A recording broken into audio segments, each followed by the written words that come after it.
Hi, I'm Father Brian McCaffrey. I'm the parochial vicar at St. Mary, Queen of the Universe Parish in Salina. On September 15th, the church celebrates the Feast of Our Lady of Sorrows. And I became acquainted with Our Lady of Sorrows very recently when somebody gave me a gift. It's what we call a Seven Sorrows Rosary. I'm not sure if you're familiar with it. I wasn't really until very recently. But what makes it different from a regular rosary is instead of being 5 sets of 10 beads, it is 7 sets of 7 beads. And as you pray through it, you reflect on the 7 sorrows of Mary. So these are 7 events in Mary's life when she experienced extreme grief and extreme sorrow. And as you reflect on the 7 sorrows, what we really do is we're reflecting on the sufferings of Christ. And as we meditate on these sorrows, we grieve with Mary. And we not only grieve with her for the sufferings of her son, but we also grieve for our own sins that caused those sufferings. But what I'd like to do today is not reflect so much on how we grieve with Mary, but how Mary can grieve with us. Because we all go through difficult times in life. We all deal with different struggles, different sorrows. We all have periods of grief. And no matter what you may be struggling with, as you look through the 7 sorrows of Mary, you realize that Mary has also faced it. She has faced the same heartache that we face. She has gone through the same grief, the same sorrows, the same struggles, and she can help us to go through those difficult times. So to look through each of these 7 sorrows one at a time and to learn how Mary can help us through them, you look at the first one, it's the prophecy of Simeon. And this is when Mary and Joseph take the baby Jesus to the temple, and Simeon prophesies that he is going to be a sign that will be contradicted. In other words, Jesus is going to be opposed. He's not going to be accepted by everyone. And Simeon tells Mary that a sword is going to pierce her own heart as well. And so right away at the beginning of Christ's life, Mary receives some bad news about the future. And I think we've all been in that position before. We've all received bad news at some point in life. Maybe we received bad news from our doctor. Maybe it's bad news at work. Maybe it's something that a relative or a friend shared with us. And it's just a moment when we realize that the future is not going to be as happy and as carefree as we had maybe hoped. So if you ever receive bad news and you don't know how to handle it, go to Mary. Because she's been there, she knows what that's like. The second sorrow of Mary is the flight into Egypt.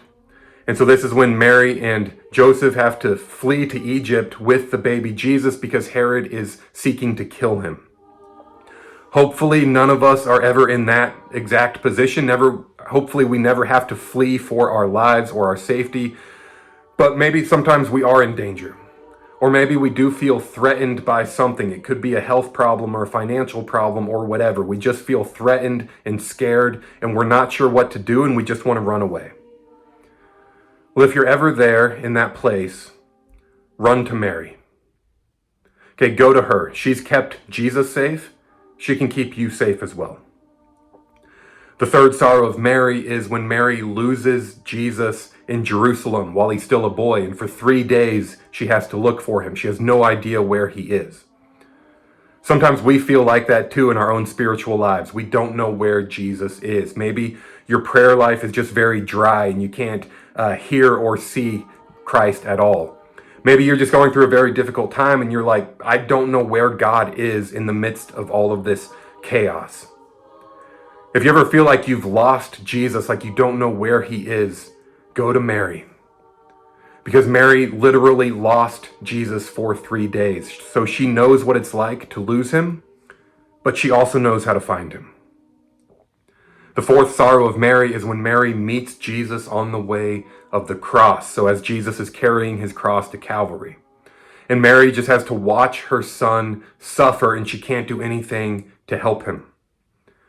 Maybe you've been in that position before. You've had to watch a friend or a loved one suffer or go through a difficult time and you really want to help, but there's just nothing that you can do.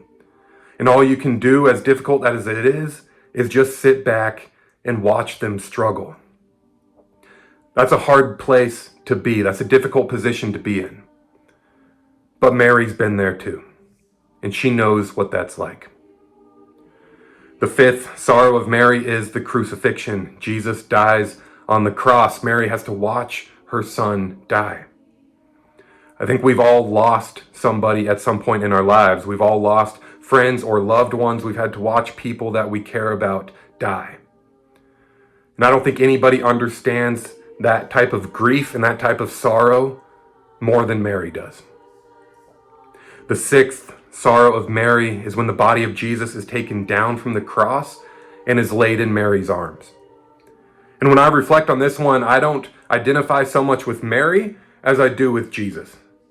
Because sometimes I feel like that lifeless body of Jesus. I've just had a long day or a long week, and I've just given so much time and energy, and I'm exhausted and I'm spent, and I just feel like I don't have anything more to give, and I just feel lifeless.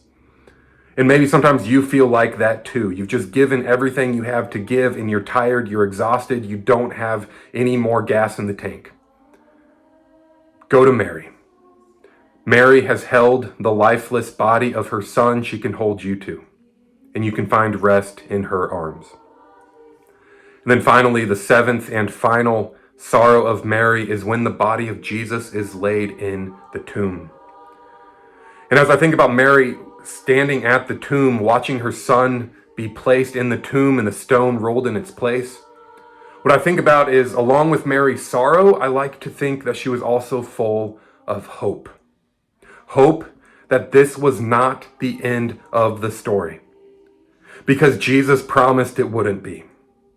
Jesus told his disciples that he would die, but he also told them that he would rise on the third day. So I imagine Mary just hoping that he was going to keep his word, just hoping that he would rise on the third day, just hoping that this grief would come to an end and she would see her son again.